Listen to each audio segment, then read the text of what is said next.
నమస్కారం అండి. ప్రపంచ పర్యావరణ దిన సందర్భంగా పశ్చిమ గోదావరి జిల్లాలో అన్ని కాన్స్టిట్యున్సీస్లో అన్ని మండలాల్లో 3.5 లక్షల మొక్కలు నాటడానికి ప్రణాళిక సిద్ధం చేయడం అయింది. దీనికోసం అధికారులు, ప్రజాప్రతినిధులు అందరూ కూడా ఎంతో ఉత్సాహంగా ఈ మొక్కలు నాటే కార్యక్రమంలో పాల్పంచుకుంటున్నారు. తర్వాత ఈ సంవత్సరం నినాదం ఏంటంటే ప్లాస్టిక్ని బ్యాన్ చేయండి అని చెప్పేసి.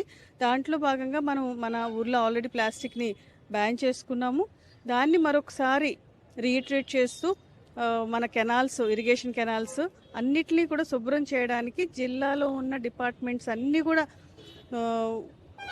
ఉత్సాహంగా ముందుకు రావడం, స్వచ్ఛందంగా ముందుకు రావడం జరిగింది. దీనికోసం జిల్లాలోని అగ్రికల్చర్ డిపార్ట్మెంటు, ఇరిగేషన్ డిపార్ట్మెంటు, ఇతర డిపార్ట్మెంట్స్, రెవెన్యూ డిపార్ట్మెంటు వీళ్ళందరూ కూడా ముందుకు రావడం జరిగింది. ఇప్పుడు ఈ కార్యక్రమాన్ని అంతా భీమవరం టౌన్లో ప్రారంభించి జిల్లాలో వివిధ ప్రదేశాల్లో మనం దీన్ని అధికారుల భాగస్వామ్యంతో, డిపార్ట్మెంట్స్ భాగస్వామ్యంతో ఈ ప్రపంచ పర్యావరణ దినోత్సవాన్ని మనం సక్సెస్ఫుల్గా ప్రజల్లో ఒక అవగాహన కల్పిస్తూ జరుపుకుంటున్నాము. Thank you.